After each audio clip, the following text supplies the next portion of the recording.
Okay, here we are on Monday night. It's now 8:15, and I'm on the accountability call with senior consultant Marty Chartier. It's his first day, so I'm very interested to see how everything went. First of all, Marty, are you on the line? Marty, sorry, I just received a call from somebody. Oh, how dare they? How dare they? Okay, well, welcome to the call. We're just basically going to record the first night's accountability call. So how was your Monday? Oh, Monday was great. It wasn't as great as I wanted it to be. I intended to call 6 people today, and I only called 3.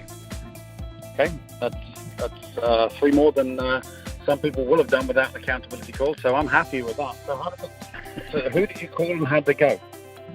Okay, I called first person on the list, which was Bill, and I decided to set up. He's running for office. He's a banker. He's just extremely involved in the community here.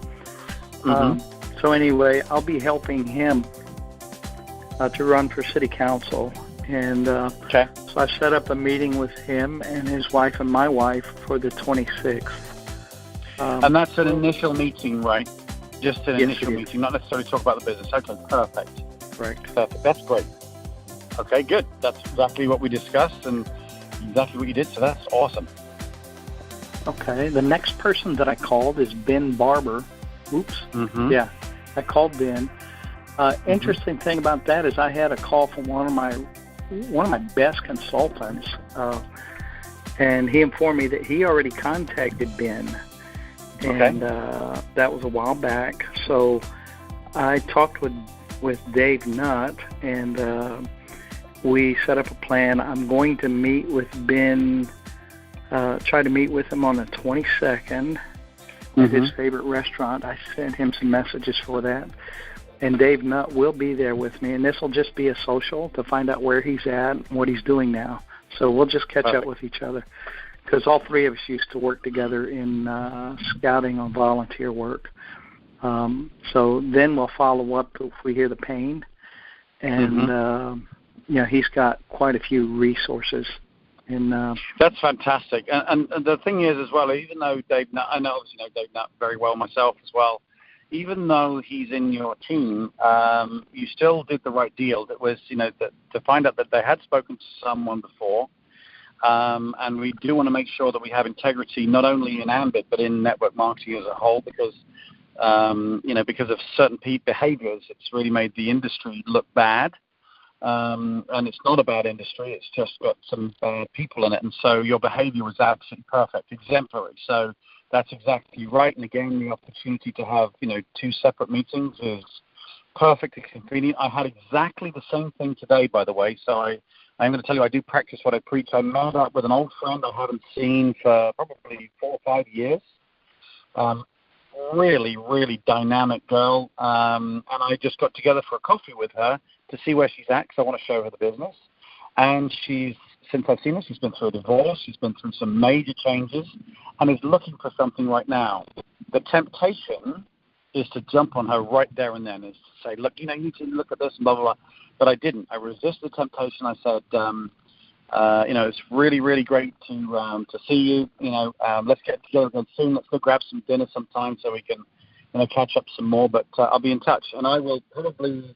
I saw her today, so tomorrow I'll give her a call and say, and make an invite to her and say, look, you were talking about such and such, and you're looking for something. I don't know why, we didn't bring it up at the meeting, but this is something I'm doing right now. I'm in a little bit of a hurry right now, but let's get together again soon. And so, not soon, but let's get together on, I don't know, we'll make it Thursday or Friday night or whatever it is, and take a look at what I'm doing and see if what I'm doing makes sense for you. So it's very much a patient thing. This girl is worth the time. Ben is worth the time. Take your time, do it with, and I think it shows respect, and it shows that I wasn't disingenuous by calling this girl and getting together to catch up on what's going on. So I 100% agree and practice what I preach. I absolutely agree with that too. We're not really in the sales; we're in the people department, and it makes me feel uncomfortable if I'm trying to push something on them. So I agree. I love doing what you're doing and identifying their pain and helping to solve it if we can find a match there. And that's it. And so it stops it being a sale, even though we are, someone is into the idea. It's more of a an offering of showing what we do, and then they'll come and join us or not.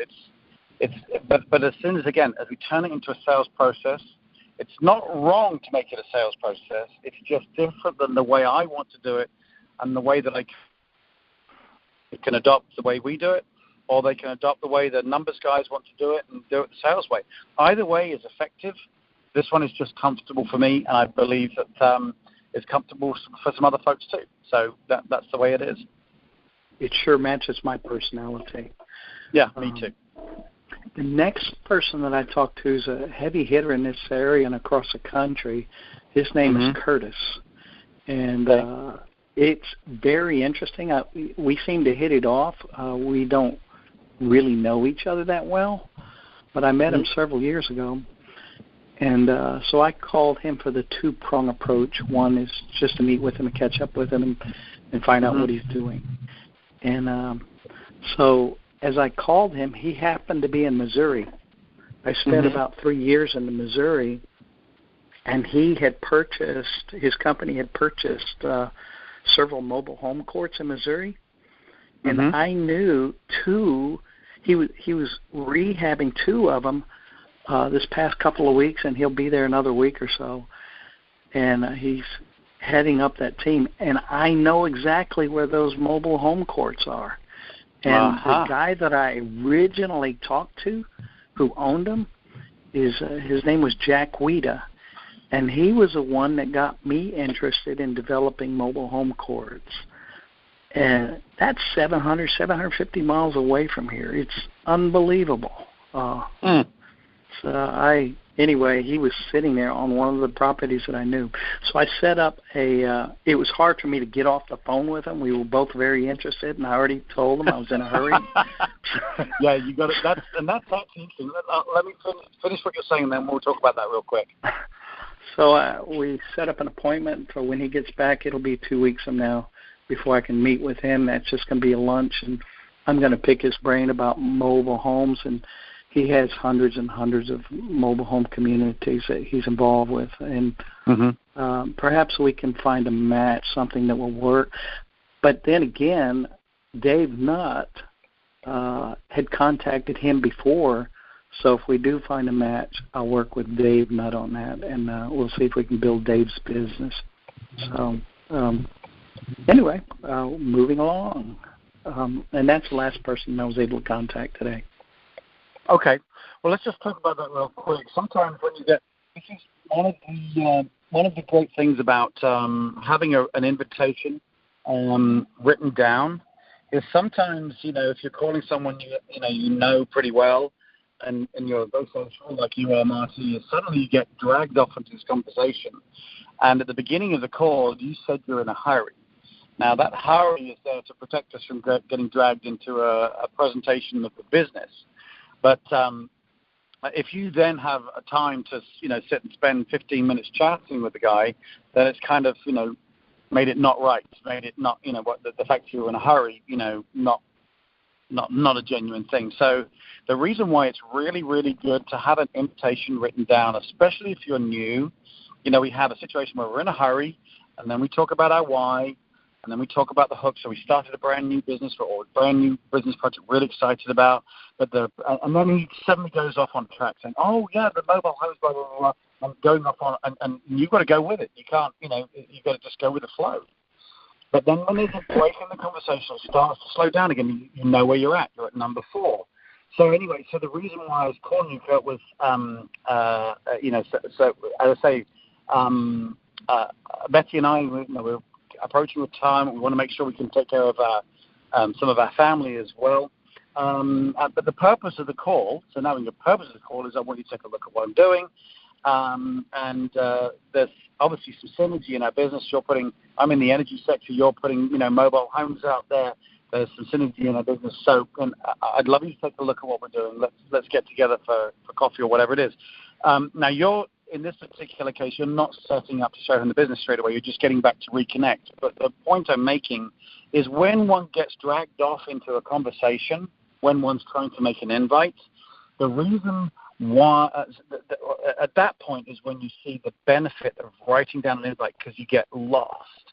The other person takes control because you took you off in a conversation, but you can bring them right back on because you know you were at number 4, which was the purpose, or you were at number 5, which was the takeaway. Listen, it may or may not be your thing, or you were at number 6. So anyway, great to catch up and stuff, but I've got to get off the call. I am in a little bit of a hurry, but let's go grab coffee on Friday. You're going to be around after work, like 5:30.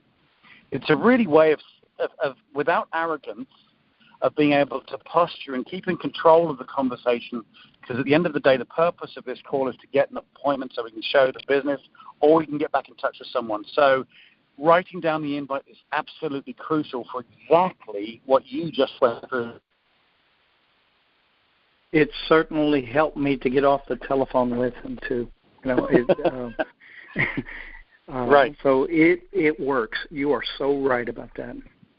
Yeah, and yeah, okay, cool. So you've got some more invites for tomorrow, is that correct? Yes, I certainly do. We had those other 2 invitations. I actually set up an appointment for tomorrow, and the guy had to cancel out, so that was somebody else that I was working with, and he happened to be in real estate too. So I'll follow up with him, find out what happened. All right, well, I'm going to run out of battery on my computer here, and I want to make sure I'm recording this call. So if you want to do some more invites tomorrow night, because you've got enough to keep you going for tomorrow, unless there's anything particularly you wanted to do tonight, we could do some invites tomorrow night so we make sure that we get the other invites done that we didn't do on last night's call. Does that make sense? Okay. Is that good for you? That makes great sense. And what I'm doing, I'm going down a list further down to normal people, friends that I've known. These aren't necessarily, they're top of my friend list, but not necessarily top of business list. So understand. And the thing is as well, Marty, if you want to do 20 calls this week, if you want to do 30 calls this week, I will run at the pace you want to go. And again, if you're for those listening to the call, is if you're an accountability partner for someone who's in your downline, if they want to walk with them. If they want to jog with them. If they want to run with them. But if they're going to stand still, don't stand still next to them. But if so, Marty, in your particular case, obviously you're super talented at this business, and if you want to get more than the 10 calls done, I'm right here for you all week. I'm basically yours all week, and it'll be fantastic. Every one will be a training opportunity, so I'm all over it. So as much as you want to do, I'll do with you. Richard, I want to be like you. Well, I don't know. Maybe I want to be like you. Isn't that like from the Jungle Book or something? Oh, dear. Awesome. All right. Well, and also just, by the way, I'm going to let you get off the call, but if you can kind of keep track of how you feel this week.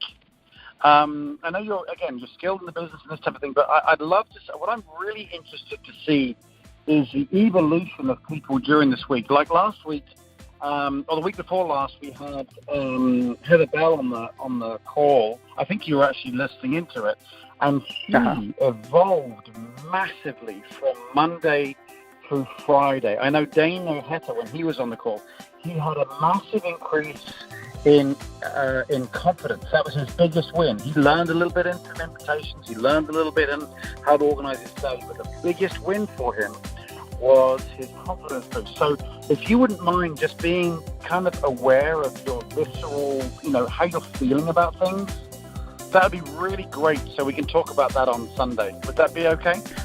That sounds great. Thank you so much. And I think this is fantastic, Richard. Well, I really appreciate that. I do too, because I know that we have a lot of people on this call, and we have a lot, and they're on religiously. It kind of sets up their weekend, so I'm excited about it too, and I really appreciate the compliment. But send my best to Betty. I appreciate your patience tonight, waiting for me to be able to get the call, and we'll chat again tomorrow. I look forward to it. You have a great evening. Indeed, and you, Marty. Thank you so much. Thank you. Good night. Bye-bye now.